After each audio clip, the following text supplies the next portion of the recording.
Okay, so apparently everyone and their mom wants to do a return tour, and I just would like to shut all of this bullshit down. I'm tired of it.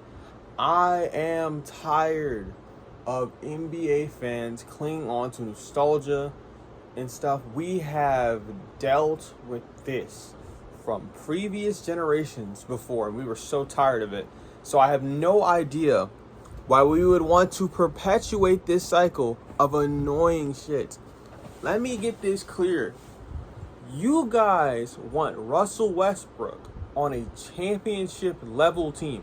Not just a championship level team, a team that just hoisted the Larry O'Brien because it would be cool that he would return to the franchise where it all began. Let me explain for a multitude of reasons why whatever you're wanting right now is not only stupid, I mean stupid. I really do. Like, normally I don't say that, oh, you're an NBA fans, no, they're a little bit passionate about this stuff. Like, no, this is stupid. It doesn't make any sense. Let's talk about this first real quick. Because it also just doesn't make sense for Russell Westbrook to do. It's not in his interest, right? Why would Mr. Triple Double go back to OKC? Let's think about this really quickly. If he's going back to OKC, it's to win a champion. It's to win a championship. One, that is a risk. And every player around his age in the league has pretty much made that idea very known that once you start ring chasing, bro, it starts to affect your legacy. You are not in the early 2000s. You're not in the early 2010s. You can't get away with that. Like, did you know Tracy McGrady played for the Spurs? Probably not. Did you know he also spent a weird time in his career on the Hawks? No. Cause you only think about him in that Houston jersey. You only think about him in that Orlando jersey. Sometimes you think about him in that Toronto jersey, but that's weird. Nobody talks about the years where Vince played for the Mavs unless they're really feeling nostalgic. And this just doesn't make sense for him to really go back to OKC and have this homecoming reunion because he's not going to get minutes on that team. He just can't.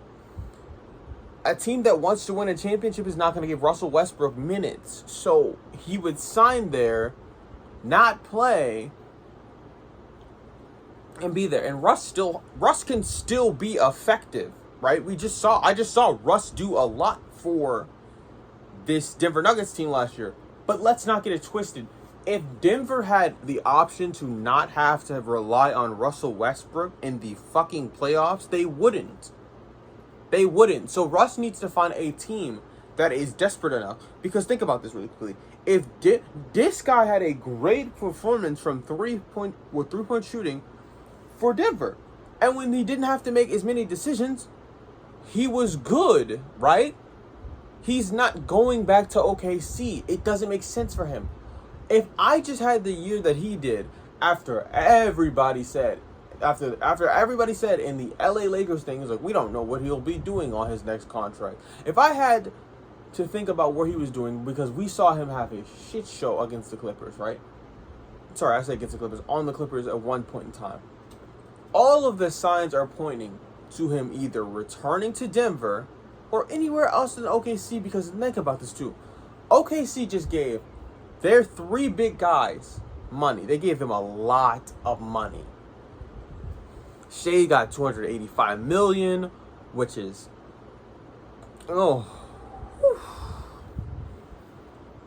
J-Dubs got his extension. Chet got his extension. I think J-Dubs' extension is like $258, and then Chet's is like I think his is, J-Dubs is $268, and his might be $258. Yeah, regardless, right? That's a lot of money. You're not going to turn around and then give money to Russ, especially because he's involatile. For the most part, they signed everybody back. Presti has made it very clear that he can. Like, I know he might have the money for it, but why would you do that? Right? Why would you change anything? You don't need to. All your plans have been to re-sign everybody, and you have everybody under contract now. There's no point in grabbing a Russell Westbrook, especially because the role that you would essentially be asking Russell Westbrook to play is what Isaiah Joe already does for this team. It doesn't make sense to have two Isaiah Joes.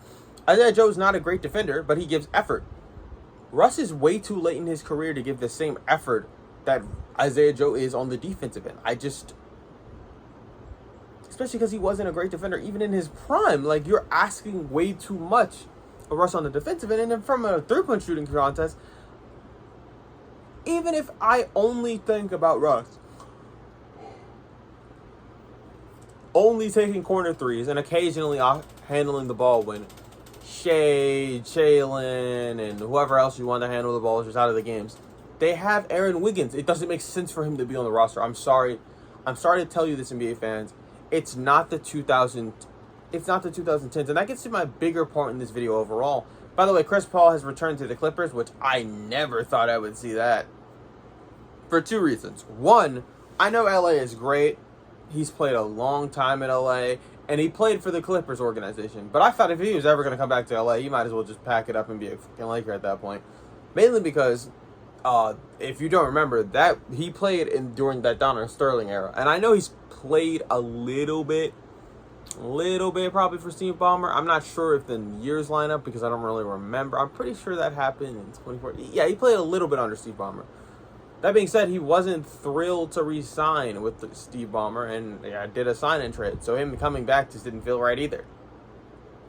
It's the same reason why I was looking at the Dame situation and was like, you could have had your cream of the... Except Dame is actually closer to being like a really good to serviceable NBA player than Chris Paul is. Chris Paul is serviceable, don't get it twisted, but like good... He can still impact the game, but if you're looking at just Chris Paul in a vacuum and you think about him as comparison to a lot of other NBA players, like, I don't know. At this stage of his career, Chris Paul or Ty Jerome, like, you know? At this point in his career, like, other backup point guard or Chris Paul, like, I don't know, you probably want the other backup point guard because you want them for longer, I guess. I don't know, like, I'm not saying Chris Paul or Yuki, but, like, still. You could debate that if you wanted to. I'm looking over and I'm thinking, like, I don't know. He was a serviceable player last year. He obviously played all 82 games. The Spurs were 5 points better with him on the court than off. And obviously his playmaking is really effective. Now, obviously Chris Paul wasn't going to return back to the Spurs since they just drafted another guard, which them already having Stephon Castle and then training for De'Aaron Fox and them drafting another guard, yeah, San Antonio is obviously not the place he would retire. I thought it would be a good idea for him to retire as a San Antonio Spur, to be quite honest. But him going back to LA is fine. I think this might be just a sign of it being his last year, which I can't believe LeBron James outlasted Chris Paul. And Chris Paul played this long. That gets me to my greater point. That gets me to another point. By the way, there's a Harden reunion as well. Something I never thought would happen with Chris Paul. Harden, Chris Paul, Kawhi Leonard, Bradley Beal. I'm just going to list out all the stars you care about and then talk about the players that are actually good on this team that aren't those guys. Zubac, Derek Jones Jr. is okay. He's a serviceable player. Bogdan Bogdanovic, serviceable. Like, this is the unction, dog. We were clowning the Warriors for like being an old ass team, and if they signed Al Horford, they just get even fucking older. Yeah, no, this is the unction too. Like all of these LA teams, aside from like I said LA teams, California teams, aside from like the Lakers, are like, I'm looking at your future like you're fucked, truly. Like, what do the Clippers do after this? Because they're just doubling down on the unction. Chris Paul and Bradley Beal being on the same roster. This is just... If I'm Chris Paul, all of this is weird. Like, I know it's a business, right? And shit happens. I'm like, HR might decide, we want to move you to this department and have this guy fill in for your spot, just for reasons. And like, that's basically what's going on. You got to play with Bradley Beal, who's the guy you were directly traded for, and the reason why you couldn't spend the rest of your career in Phoenix, right? And you had to even be mentioned in the same sentence as Washington Wizards. It's disgusting, to be quite honest. You have Harden, who I know he didn't trade you himself, but you were traded, right? And after choosing to come to Houston, you were in fact traded. That's gotta feel kind of awkward. I don't think there's any bad blood between you and Kawhi because Kawhi doesn't talk. But if you could find a way to make a connection with Chris Paul and Kawhi Leonard, fine. There's probably something out there eventually if you look for it hard enough. And then like You're obviously back in LA, and you're playing for the Clippers again, which Side note, are you the greatest Clipper ever? Because, I mean, like, not because this franchise has, like, some great history to it, but, like, are you the greatest Clipper ever? Probably. Does this mean your jersey... I mean, if you're having this amicable relationship with the Clippers and coming back to them, does this mean your jersey will be retired in LA? I mean, I would hope so, right? Like, that's cool, I guess. And also, for the people who are worried about Russ, 0 is never going to be worn again. Let's calm the fuck down. He'll still have his jersey in the rafters. We don't have to worry about this. It's not the Kevin Durant situation, right? Even though he left, they left on pretty amicable terms. Like, I think they're fine. Like, him playing with Russ was cool. He played with Harden at that point in time, which was one of his best friends, and also, more importantly, when he left, it wasn't the end of the world. If anything, I don't think anyone should be worried. Let's talk about some other things really quickly. Sheesh. Still hate the Dame move, by the way. Like, I just think it makes sense that he was going to rehab in Portland, but him coming back to Portland when you left in the first place to chase a ring and they couldn't rebuild around you, and they actually started, like, moving pieces and making it, like, you know, a look like a nice team that'll be up and coming in the future. For you to come back to that shit made no fucking sense to me, because, like, my thing, here's another thing. Why does Portland want him? You're still selling arenas, like, y'all still are selling this, and also, like, y'all should have doubled down on Scoot because he's not fucking 35 with an Achilles tear. I just don't. When you traded Anthony Simons, I'm thinking, oh, this is to allow Scoot to bloom, and then you signed Dame. Like, why? Why would you do that? This doesn't make sense for the timeline. That's the entire reason why you drafted him and then later traded Dame. If that was the case, you could have just drafted a player that fit Dame's playstyle. Alvin Kamara, I love that guy. Chauncey Billups is a coach. He's pretty good. Now, I can't say everything about him because I'm not watching Portland Trailblazer games. But some Portland fans seem to like him. I have heard a little bit of Portland fans being like, I don't really like that guy. But no, I fuck with him. I love him. I love his defense. And I do like how he's utilizing these young players. Now, that being said, Scoot Henderson has to prove himself, and he has to stop shitting himself.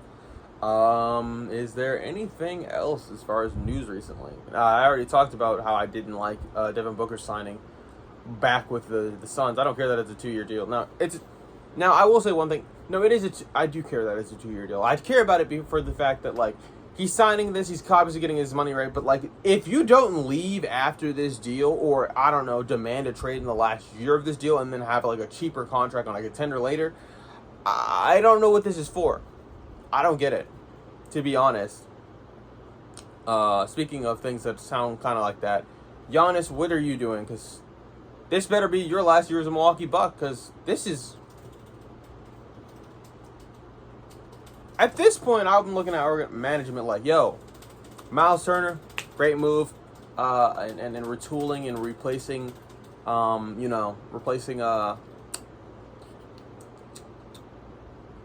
Brook Lopez. By the way, Brook Lopez is also on that LA team. I forgot to mention him earlier. The bench is solid over there. I like it's a very solid and serviceable NBA bench. I'm just saying, like, I don't think they're gonna win anything. You still got to play through OKC, and also you have to rely on Kawhi being healthy. You have to rely on Harden being healthy. Like, I just don't see that happening. Ironically enough, the player that'll probably be the most healthy for you is Chris Paul, which is that reliable?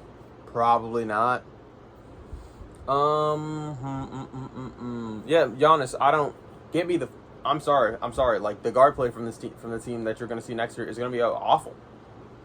Like, from, like, an NBA talent level, that's going to be bad.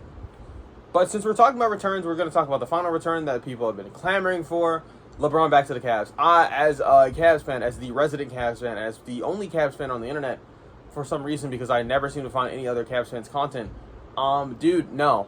I'm done with the LeBron James era, and this is just my greater sentiment of the players that were really dominant in the 2010s, and it's not the 2010s anymore. We are halfway through the 2020s. I know you feel like it's 2016, but it's not. It's just not, bro. I don't need a 41-year-old LeBron on my roster greatly diminishing the time that I have with a Darius Garland and probably having to move a Jared Allen. The only way I would want him to be on my team, again, is if he comes on a team-friendly deal that respects him, but is team-friendly. I'm not gonna tell LeBron James to come back to the Cleveland Cavaliers on vet minimum. That's no. Like, on a mid-level, I could see it, all right? Mid-level exception, fine. But I don't want LeBron James on my team making $52 million on the level. Kick rocks. Stay on the Lakers. Stay on the Lakers then, dog. I don't want you in Cleveland. I'm being honest. I don't want to see LeBron in Cleveland. I'm tired. See, here's another thing. This is my sentiment. I just said it, but I'm doubling down on it. I am tired of this generation of basketball fans, my generation of basketball fans, acting as if they were so opposed to the old heads reminiscing about the 80s and 90s and the early 2000s, even though some of them were born in the early 2000s and remember that basketball very vividly. I didn't start my fandom until I was a fan of the Cavs, but only because LeBron was there, right? And I stayed loyal to the team after LeBron left the first time, and then I remained loyal after he left the second time. I have nothing bad to say about LeBron James other than the fact that he's 41 years old and I don't want him on my team anymore. He's 41, dog. He's going to be 41 by December. That's middle of basketball season. Like, if he was going to turn 41, I don't know, at the end of the year, at the end of the season, I wouldn't care. He's going to be 41 playing basketball. Like, dude, no. Vince Carter was retired at this age. Let's stop. I think he was retired at this age. He might have retired at 42. Who knows? Vince played a very, very, very long career. 96 to 2020 something. Played in 4 decades. That's 4 different decades. That's insane. Regardless of anything that I just said, hold on, one more thing. So yeah, LeBron just doesn't make sense. The guys who would have to go, definitely for sure, like, no questions asked, is Allen, Hunter, and probably moving off of Garland, which as much as I don't think Garland is the world's greatest player in the world, I acknowledge his value to this team as a playmaker, and I don't want LeBron James at 42 having to be the playmaker. Yes, Donovan Mitchell can do most of the scoring, but as a playmaker, he has his deficiencies, and I'm still worried about those things. I think he needs to improve as a passer because he is a willing passer, but for some reason his teammates are always surprised when he's going to pass the ball, and I think that has a lot to do with his playmaking being sporadic and reactionary to the defense instead of I know the defense is going to do this, and I've already prepared for this. That's something he needs to work on. I think that's something he can easily work on, to be quite honest. This team can do self-improvement without doing this. We'll have a full year of DeAndre Hunter. He'll be the entire sixth man because we do not have Ty Jerome anymore. That's something that's also been I don't want to say bugging me, but it's something that happened. Lonzo's on this team. We'll see. The Cavaliers have a whole offseason to figure this out. It's not like they trade. It's not like anyone's just gonna be out of thin air. If I'm management, I don't want LeBron James on my roster. That comes with crazy expectations and all that. And it's a rental. No. A rental for LeBron James at the age of 41 this is disgusting. Let's stop. As far as other players who are coming from that era that I think we just need to stop hyping up. Jimmy Butler, you've all given up on him. Thank God. I've been tired of this for a while. I still acknowledge that Jimmy is a very good player, but I'm not gonna go out of my way to be like, oh, Jimmy deserves to be paid $60 million a season. He absolutely earned it. The only team that owed him that money, to be quite honest, was Miami. That's it. Go ahead and type in the comment section below your favorite, your ideal person that you want to return to a city. I don't know. Maybe you want Brad. Maybe you're like, I don't want Bradley Beal on the LA Clippers. I want him back in Washington for some reason. I don't know. Say something nice, like the video, comment, subscribe, blah, blah, blah. YouTuber shilling stuff over. Have a good day.